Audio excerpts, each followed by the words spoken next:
మహబూబ్నగర్ జిల్లాలో సహకార సంఘాల ఎన్నికల సంరంభం మళ్ళీ మొదలైందని చెప్పాలి.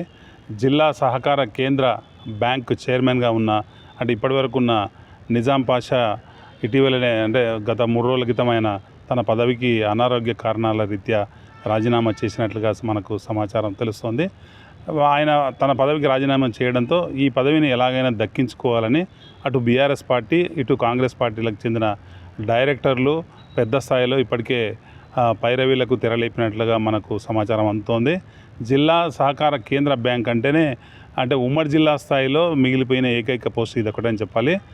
అటు రైతాంగంపై పూర్తి స్థాయిలో పట్టు ఉండడంతో పాటుగా జిల్లాలోని రైతులకు సకాలంలో బ్యాంకు నుంచి రుణాలు ఇప్పించి ఈ రుణాలను వారు సద్వినియోగం చేసుకొని తిరిగి రుణాలను రాబట్టుకొని ఈ బ్యాంకు గతం చాలా కాలం నుంచి చాలా పురోభివృద్ధిలో ఉంది. జిల్లా స్థాయిలో అనేక బ్రాంచీలను కొత్తగా ఏర్పాటు చేయడం జరిగింది. అనేక నూతన ఆవిష్కరణలు కూడా డిసిసిబి బ్యాంక్ ఆధ్వర్యంలో జరిగి ప్రస్తుతం ఈ బ్యాంకు అభివృద్ధి పథంలో లాభాల బాటలో పయనిస్తున్న ఈ తరుణంలో ఈ పోస్టుని ఎలాగైనా దక్కించుకోవాలని అంటే అటు కాంగ్రెస్ పార్టీ ఇటు బీఆర్ఎస్ పార్టీకి చెందిన డైరెక్టర్లు పెద్ద ఎత్తున కసరత్తులు చేస్తున్నారు. రాష్ట్రంలో కాంగ్రెస్ పార్టీ అధికారంలోకి ఉన్న నేపథ్యంలో గతంలో ఈ ఎన్నిక జరిగినప్పుడు బీఆర్ఎస్ పార్టీ అధికారంలో ఉండేది. అప్పుడు నిజాం పాషా గారు చైర్మన్గా అయ్యారు. ప్రస్తుతం రాష్ట్రంలో కాంగ్రెస్ పార్టీ అధికారంలో ఉన్న నేపథ్యంలో ఈ చైర్మన్ పోస్టు దక్కించుకోవాలని చాలామంది ప్రయత్నాలు సాగిస్తున్నట్టుగా మనకు తెలుస్తుంది. కొత్త చైర్మన్ని ఎన్నుకునే బాధ్యత మొత్తం డైరెక్టర్ల మీదనే ఉంటుంది. ఉమ్మడి జిల్లా వ్యాప్తంగా 15 మంది డిసిసిబి డైరెక్టర్లు ఉన్నారు. అయితే 3 మాత్రమే కాంగ్రెస్ పార్టీకి ఉన్నారు. మిగతా 12 మంది టీఆర్ఎస్ పార్టీకి సంబంధించిన డైరెక్టర్లే ఉన్నారు. మక్తల్ సింగిల్ విండో నుంచి చైర్మన్గా ఎన్నికైన నిజాం పాషా ఇప్పటికే తన పదవికి రాజీనామా చేయడం వల్లనే ఈ పరిస్థితి వచ్చింది. ఆయన ఈ పదవిలో 2 ఏళ్ల కాలం పాటే ఆయన కొనసాగారు. అయితే అనారోగ్య రీత్యా ఆయన రాజీనామా చేయడంతో ఈ పదవి దక్కించుకోవడానికి చాలామంది ఉన్నారు. ప్రస్తుతం డిసిసిబి చైర్మన్గా వైస్ చైర్మన్గా ఉన్న కొరమోని వెంకటయ్య ఇన్ఛార్జిగా బాధ్యతలు నిర్వహిస్తున్నారు.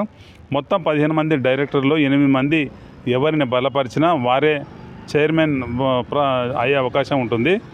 కొత్త పాలక మండలి చైర్మన్ పదవి కోసం ప్రతిపాదనలు పంపాలని డిసిసిబికి సిఇఓ ఇప్పటికే సూచించారు.